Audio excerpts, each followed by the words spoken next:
So again, welcome to our lecture on music, sound, and architecture, or the subtitle of Music and Sound in the Manufactured World. And today for this lecture, we'll discuss a little bit about how music and sound are these culturally derived phenomenon that are influenced by the things that we build as humans, be that music concert halls or just general architecture or musical instruments made to fit into the landscape, etc. I hope you enjoyed the TED Talk by David Byrne. He goes over quite a different range of music and its relationship to space and architecture. Some of the points he makes about how certain concert spaces, made certain music possible are really key, and we'll see similar things in later slides in this lecture. And I also hope you enjoyed the other listening example of the sea organ, which is a pretty fascinating musical instrument using waves and water pressure and air pressure to produce kind of a constant sound. There are a lot of other examples of art and architecture of musically producing art and architecture, and I would encourage you to go find them and or make them. I've seen really amazing stuff out there, and it can be such a creative endeavor to think about how you can use the natural environment to make music. So first off, I wanted to kind of re-emphasize a few things you had in your reading. But the first thing is that listening depends on culture. That means, like, as humans, we can all basically hear the same things. So we have approximately the same hearing range, depending, if we're a little older, we lose some of that hearing range. But listening, the kind of art of attentiveness, our attention, is absolutely dependent on our culture. Perception is predominantly a property of cultural exposure, and so I want to remind you of the Old Delhi market scene from the last lecture, where I was walking through with a friend of mine. And again, I apologize for the camera being so kind of jittery. I was trying to not be very conspicuous, so the camera work there wasn't that great, but it was a great example of the very, very different cultural space, sonic space that exists in Old Delhi marketplace. But what people are attentive to in that scene from the last lecture is wildly different than probably what you are used to. So you probably noticed a lot of car horns, a lot of scooter horns, actually no cars, really, only scooters, a lot of crying out for different products on either side, garlic and things like that, a lot of talking, a lot of noise, what would consider noise here. And I mentioned in the last lecture, if you compare that to like a farmer's market in the United States, the sonic landscape would be very different. So if you put yourself in maybe one of the native Old Delhiites' shoes, the car horns and the scooter horns sound different. Really, they have a different purpose. So a native Delhiite might be able to listen to those scooter horns and divine their meaning a little bit more than we can, coming from a place where horns aren't used for every interaction, really. In India, horns are used to say, get out of the way. They're kind of signaling people you're coming. They're used all the time, and it creates kind of this cacophony of sound to people who are not used to it. When you're used to it, it's able to maybe blend into the background, and the scene isn't quite as chaotic maybe to a native than it may seem from our point of view. I also want to say that auditory awareness includes the emotional and behavioral experience of the space. So when you go to a place, you might experience, your mood might shift. So some places are very, very pleasant, and you might get into a more relaxed mood.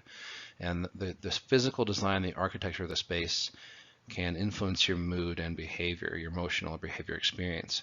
And so again, going back to that Indian market scene from the last lecture, if you're not culturally used to that scene, it can be quite kind of a assaulting experience. I always found when I was walking through places like that, I was always a little bit on edge because it was just so much information coming at me from all sides that it really kind of put me in a very kind of tense mood. And you can maybe hear that in my friend's voice at the very end of the video, the example where I ask her if she wants to keep walking. She says a little bit, and if you know her, you can tell her voice is very tense at that point. But just be aware that auditory awareness, auditory features produced by architecture and space elicit moods and or emotional responses. So moods are kind of the thing where you wouldn't necessarily, it would just be kind of a below the surface type thing, and a true emotional response would be something more dramatic, something that would kind of rise to your level of awareness. And lastly, I want to encourage you all to become sensory anthropologists, or I should have maybe said sensory ethnomusicologists. So when you're doing your soundscape paper, and really hopefully in all of your interactions from now on, you're able to step back a little bit and analyze how you're feeling, how the space is affecting you, how the sounds are affecting you. And I think when you take a step back and maybe even pretend like we're an anthropologist in a different scene, a different part of the world, you can get some insight into the space and things that you wouldn't normally pay attention to, maybe the space or the sound, etc. Things that maybe you might tamp down into your subconscious. But if you think of yourself as a sensory anthropologist or ethnomusicologist, you should be able to extract those details from any space or architecturally interesting area. And this will help you, I think, in your soundscape papers that are coming due. I wanted to go back. I probably should have mentioned this. I wanted to mention this in the last lecture, but I wanted to just reiterate that perception and description are culturally informed. So perception from the last slide is culturally informed, right? So we went to that old Delhi marketplace and we were assaulted by the horns and the noise, while as maybe a native Delhiite might not be so bothered by them. But I also want to point out that description is also culturally informed. So how we describe sound, how we describe everything, it comes from our cultural background. And so I put up some examples here from Ari Murray Schafer's book, The Soundscape, where he talks about how our language is even imitating the natural world. So when we say a dog barks, a puppy yelps, a cat meows, a cow moos, a lion roars, all these sounds, our language is imitating the natural world sounds. And then I have a slide here on the side to the right. We have different languages have different ways of saying the same thing. So we have a dog barking, but blaff or wan, are different words for the dogs barking. So it's interesting to see how culture informs your description and perception of sounds in the natural world. So our main topic today really is understanding what is aural architecture.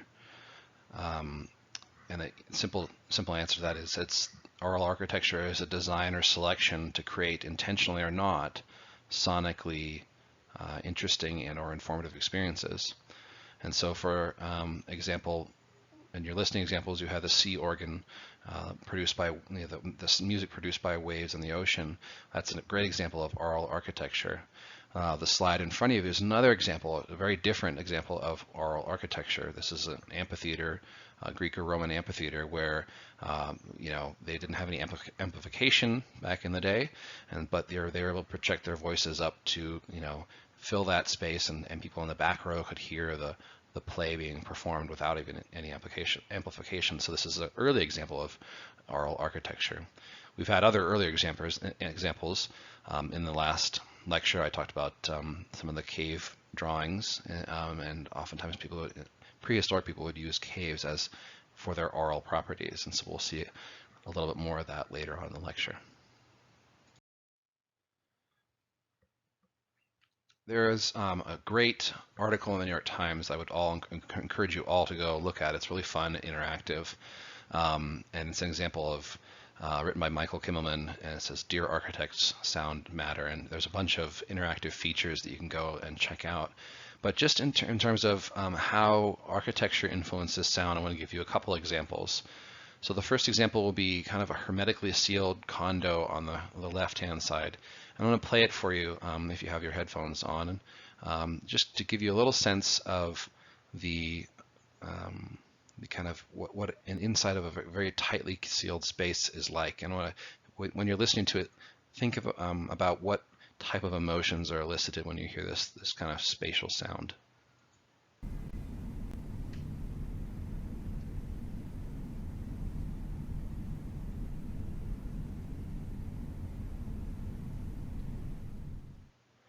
So hopefully that came across if you can hear it okay.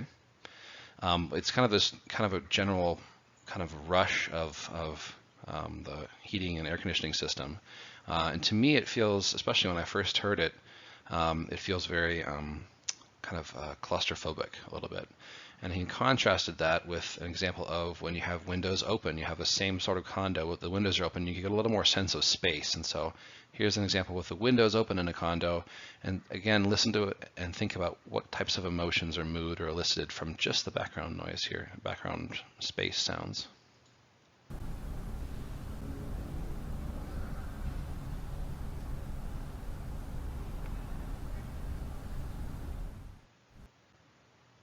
So if you could hear that, there was a little more. There's a sense of the air conditioning in the system, in the house. So there's kind of that still that maybe kind of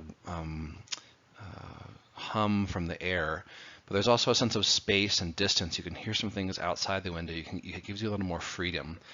So to me, it feels a much more comfortable space, and it's also kind of shown in the picture being more comfortable. But to me, they're subtle differences, but if you pay close attention to the spaces and the sounds that are generated by those spaces around you, you can get a clue into what makes a space comfortable, what makes a space enjoyable, and if you pay attention to these sonic clues, I think you'll be a much more informed being in the world, really. So I wanted to now address sound and music, how they were both designed for, and how the music and instruments were designed for, and how spaces were designed for instruments and music. And so we have a few examples here.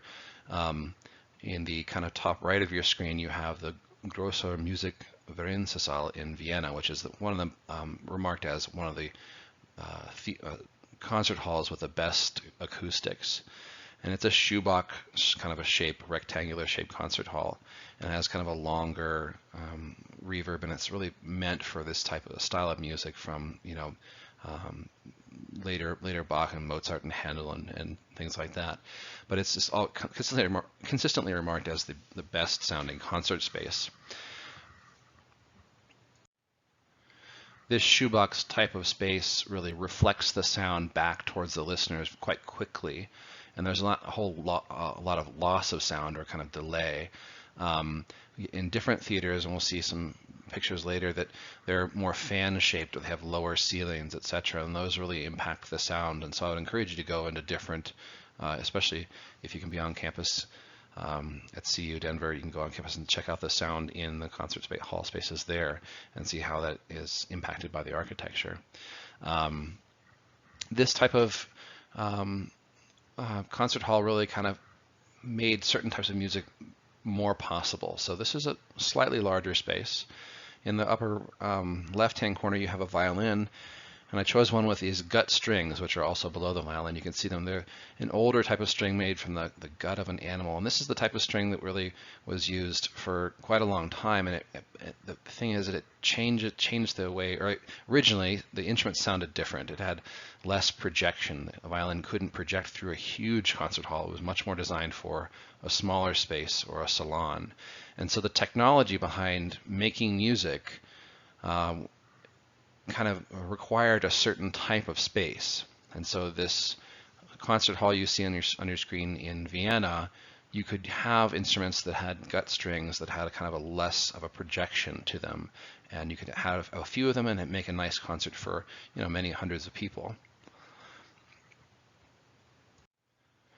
Other instruments besides string instruments also had they were designed differently as time went on, and the requirements for the concert went on.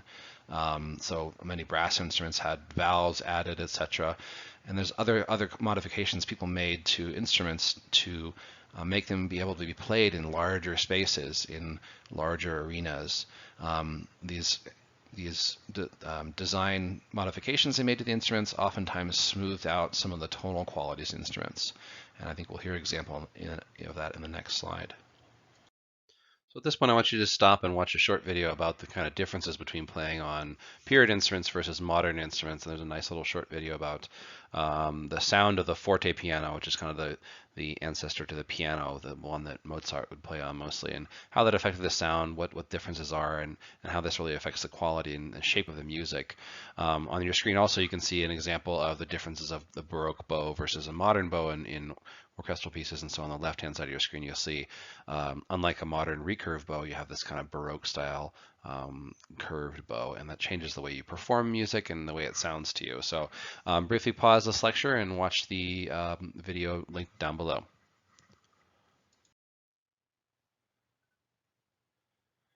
So as I mentioned, concert spaces changed, so did instruments, and so did their capacity. And so on the left-hand side of your screen, you see a picture of the Disney Concert Hall. It's a massive concert hall, and it's designed specifically to help sound move throughout such a massive space. So it's very different from that shoebox concert hall in Vienna that was meant for a smaller orchestra that was designed for instruments that had different tonal characteristics. In the modern concert hall, really you're requiring, let's say for a violin again, we have now modern wound metal strings that project their sound to a much greater distance, or even have amplified instruments. You have larger orchestras, and so sound, music, and space are all intimately related. But it doesn't just stop at sound and space and music. The way concert halls have been designed is also a function of culture. And so as in the earlier Baroque period and before in the West, concerts were really meant for a small number of people. They're paid for by a patron, normally a duke or a duchess or king or whatever, and the musicians would play small concerts in salons and smaller spaces. As the economics of making music in Europe and the United States changed, so did the size of the concert halls, the type of music, and the design of instruments. So as you moved from a salon with a patron to subscription concerts and then even eventually public ticketed events, the type of music and the design of instruments and spaces all changed. It generally got larger. So you had to, if you had a public ticketed event, you got to pack in as many people as you can to make as much money as you can. So culture and economics really play a large factor in the shape, size, and sound of our concert halls, spaces, and instruments today.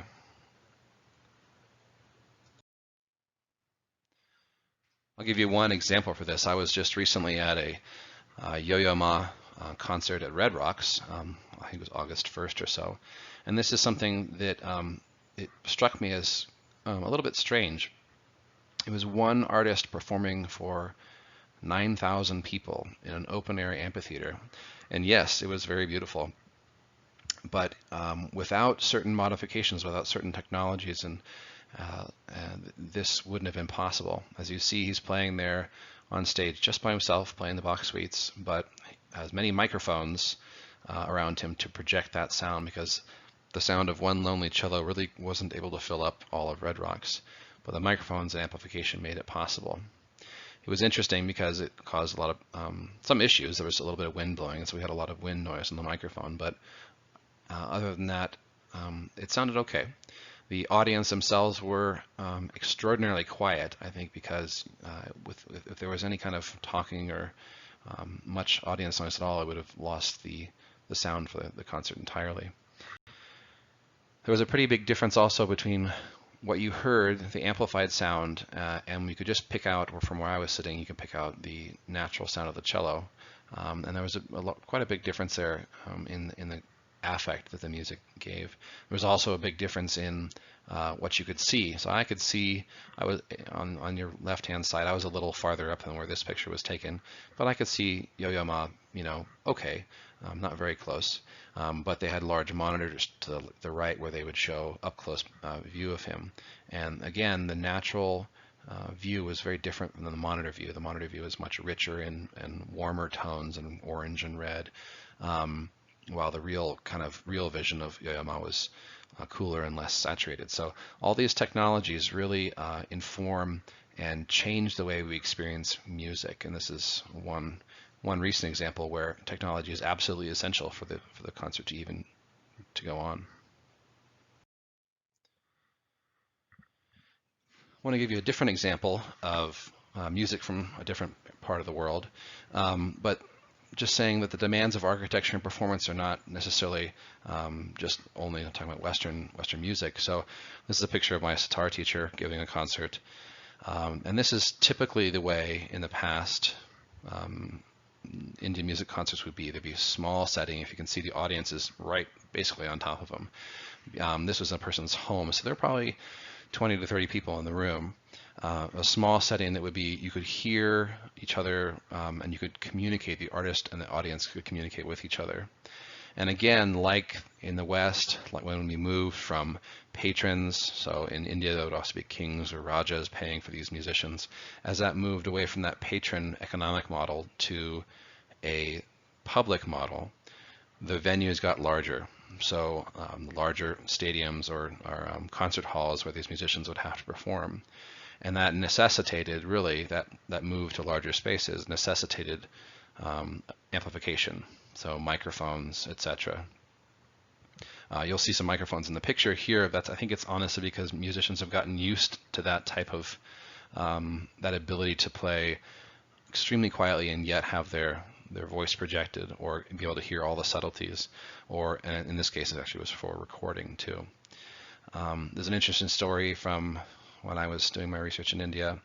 I went with my teacher to another one of his students, an older gentleman, who sang for us, but sang so quietly, we were sitting right in front of him, we couldn't hear him. And so my teacher suggested maybe he should use a microphone.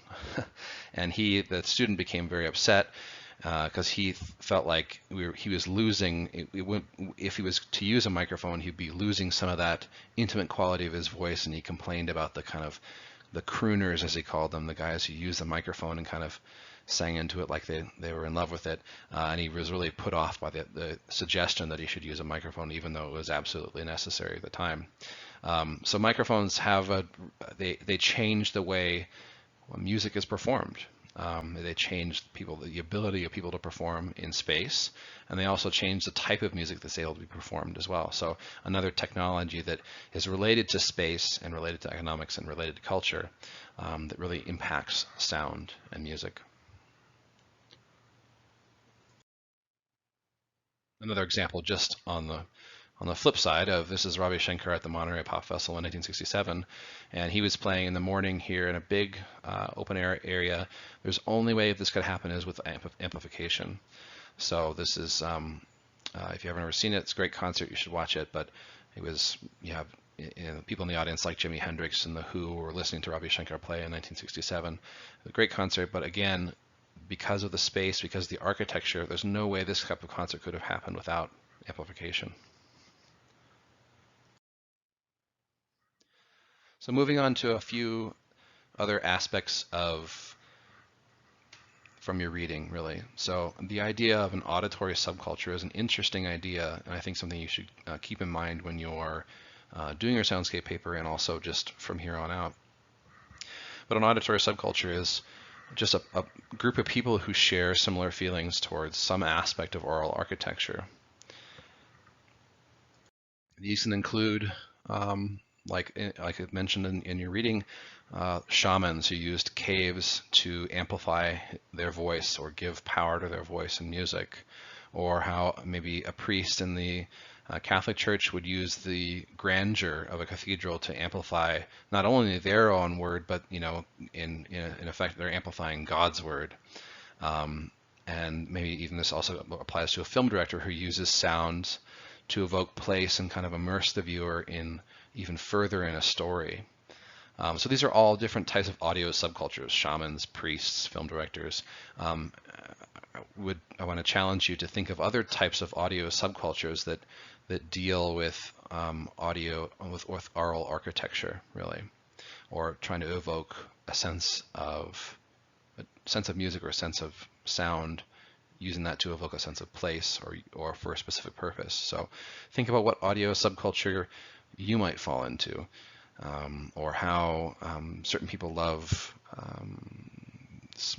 chamber music in small places, or some people love grand concerts in, giant sports stadiums. Those are all different types of audio subcultures, and it's a good term to be useful in your research.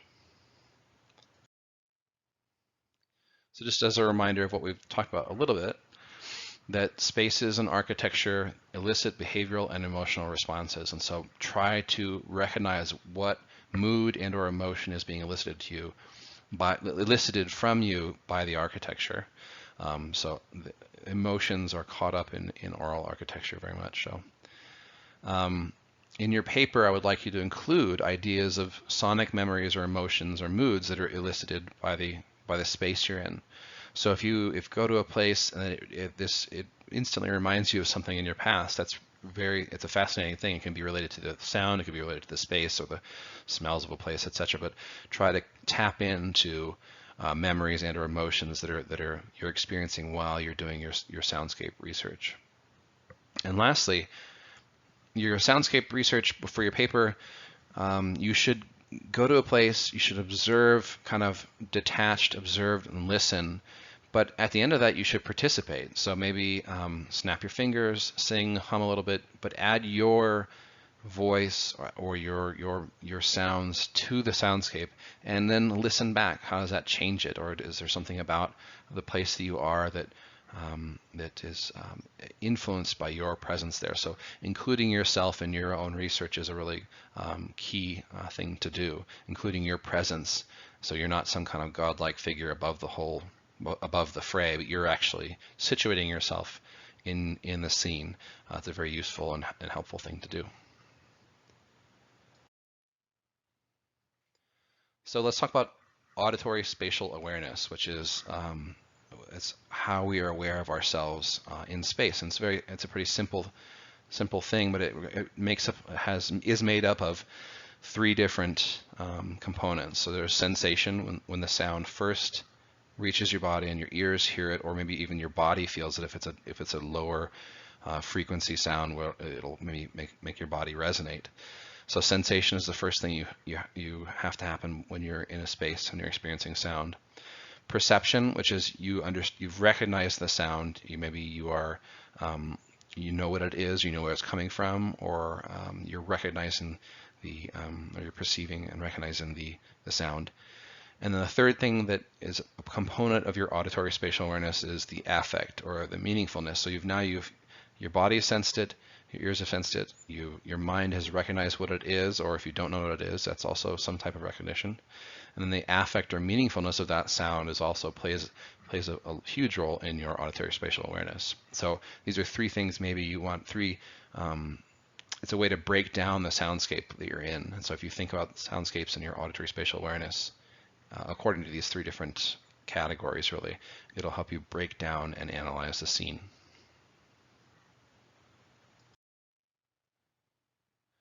So when we go to a place, when we experience a soundscape or oral architecture, there are a couple, again, three more categories of things that we can use to help us understand our experience. So the first idea is the idea of an acoustic horizon. It's the maximum audible distance between a listener and the sound source. So maybe in your soundscape paper, you want to identify where the sounds are coming from, and then either listen to and or move away from sources of sounds to hear what is the maximum audible distance, what is the acoustic horizon of the area that you're in. If you're in a city, you may not be able to get too far enough away from it because it makes so much, the sound of the cars and such makes so much noise. But acoustic horizon is one thing. The acoustic arena is the area of shared sonic events, and so if you're in a specific space, if you're in a room, generally your acoustic arena will be that room. If you're in a public space or open space, the acoustic arena will be where you share these sonic events with your neighboring peoples. And the other idea is just the idea of an auditory channel as a connection between the sonic event and the listener, and that's this one channel. And so again, like the last slide, these three concepts are a way of breaking apart the soundscape and your experience of oral architecture, and should be helpful in your analysis of that architecture or soundscape. So I thought this is a fun video again. It's posted below this lecture. This is really demonstrating some real-world applications of architecture in increasing the acoustic horizon, specifically, of events. And so what I'll ask you to do is pause now, go down to the 4 or 5 minute long video, watch about the World War II sound mirrors in Britain, and then come back to the lecture.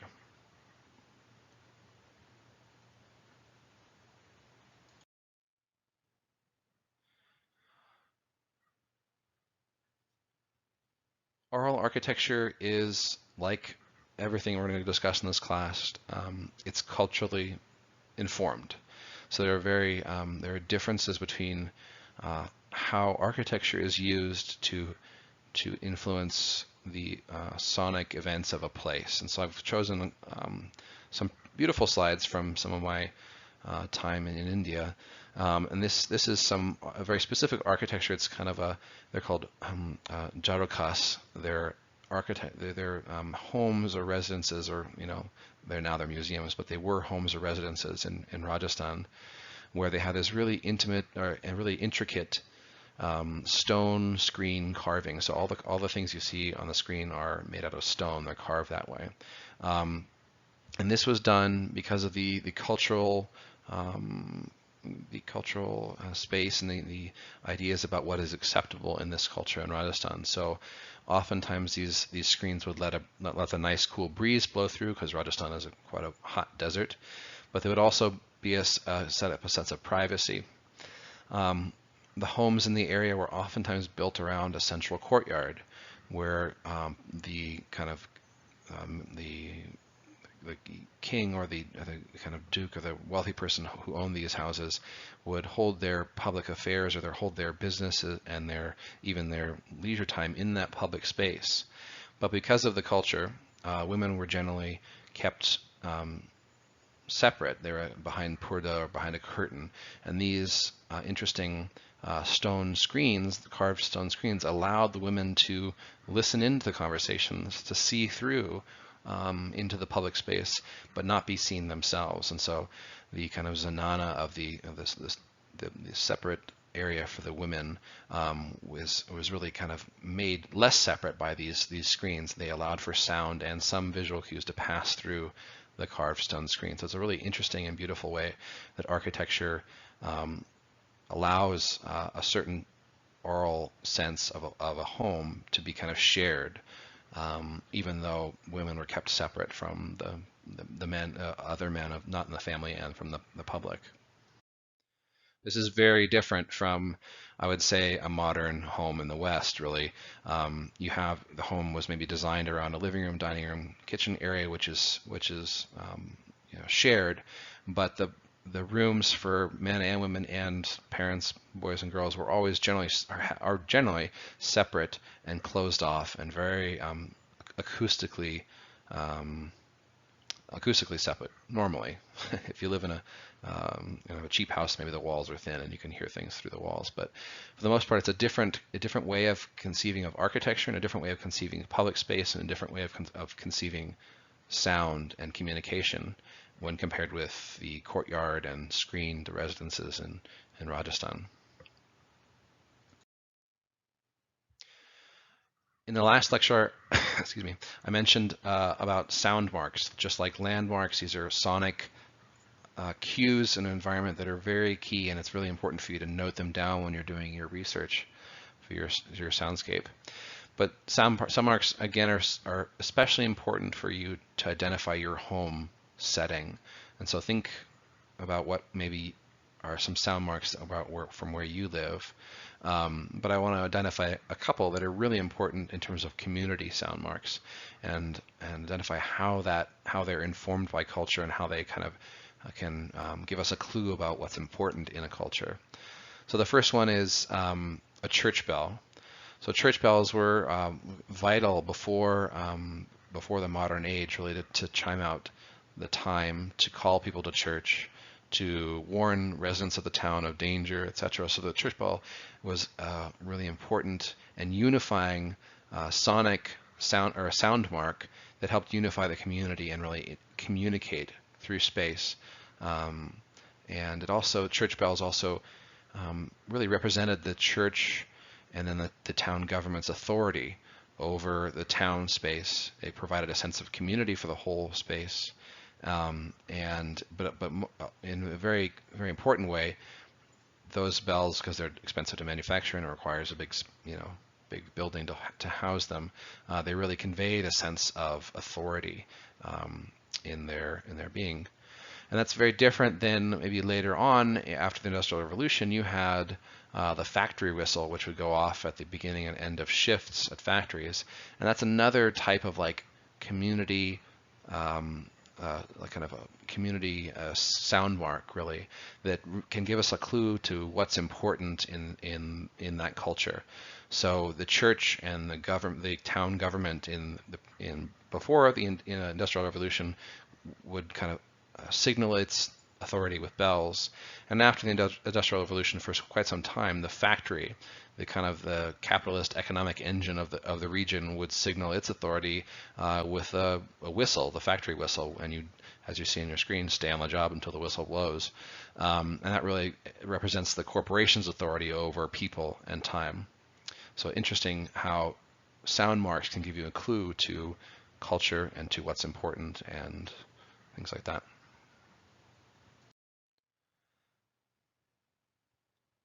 Sound is also interesting in terms of creating spaces. So we know that the kind of audible distance of the church bell or the town bell could kind of create a community. The audible distance of the factory whistle might create a different type of community. And I've got a personal story from when my dad was growing up. He grew up in Pueblo in southern Colorado. And he told me a story about this when he was a kid. This is quite some time ago. A gang of kind of a street gang they actually attached metal plates to their shoes, and so when they were out about causing trouble at night, picking fights, you could hear the gang coming. Their shoes would click on the ground, and that what they were doing in effect was using sound to create a space, to create their territory. So my dad, not being in the gang, would hear their clicking heels coming in, and he'd go the other way. But it's a really interesting use of sound to create an owned space or to kind of create separate space. So oftentimes we hear a sound as creating communal space, and in this sense, the gang's use of metal on their shoes was creating their territory, their own separate space. Another anecdote really was from 2 nights ago when I was trying to sleep. A guy was driving around my neighborhood in a big muscle car and revving the engine and squealing the wheels, at 2, 3 in the morning. It kept me awake, but it was an interesting exercise in how sound and silence can be are able to project things. So in this sense, sound was in sense projecting this person's power over the environment. So in this brief way, the guy in the muscle car driving around my neighborhood was projecting himself over the kind of sonic area of his car, kind of asserting his dominance over something, really. But it's a good example of how sound, noise, and silence can be used as tools of power or instruments of power.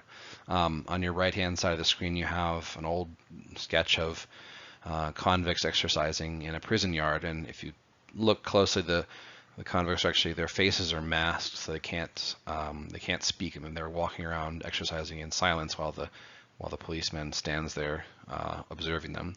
So in that sense, silence is demanding of silence is also projecting power in a way. You can see this in many other areas across the world, really. So the way maybe your teacher will demand silence in the classroom is a projection of power. The way moments of silence are, at important events when you're recalling something or mourning something, moments of silence are also projecting a sense of power or importance to that idea or moment.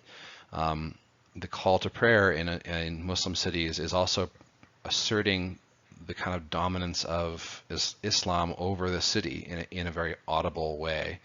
So when I was, again, many years ago in India, there was a mosque fairly near where I was living, and unfortunately for me, there was just one of the mosque speakers was right outside my window, and so many times a day, and especially the first call to prayer at like 5 in the morning, was a very impossible to sleep through alarm clock for me. So, but it was a way of the church, the mosque, to kind of exert a sonic authority over the area in which you'd hear the call to prayer.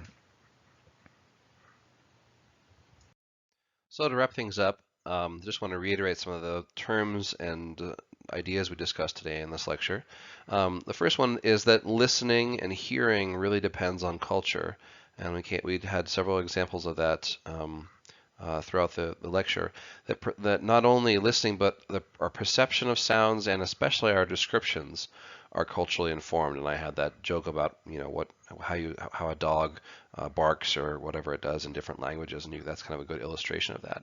And so this is really kind of getting to the point that sound and description and perception of sound is culturally informed and culturally kind of restricted in some ways. The other big idea that I think this lecture touches on is that sound and silence can both be projections of authority and power, and we talked about the use of enforcing, silence on prisoners, or moments of silence to kind of pay respects, and that is in a way enforcing someone's power and authority over other people. And again, I gave the kind of opposite example of how producing noise in a certain setting can be an attempt to project power and authority. And I also give you a listing here of different terms that I talked about: oral architecture, auditory subculture, auditory spatial awareness, acoustic horizon, acoustic arena, and auditory channel. And while I think some of those will be helpful for you in your soundscape papers, I just want to make sure you have an idea of what those mean. If not, I would check back with the readings and check back throughout the lecture. I want you to be able to use some of these terms in your soundscape papers. For sure, part of the requirement of this soundscape paper is that you do reference and refer back to the readings and or lectures to make some scholarly references in the paper. And so using these terms, especially things like acoustic horizon or oral architecture in their appropriate settings in helping describe what you see and when you hear for your soundscape paper, is really critical. So yes, good luck with those soundscape papers. Great.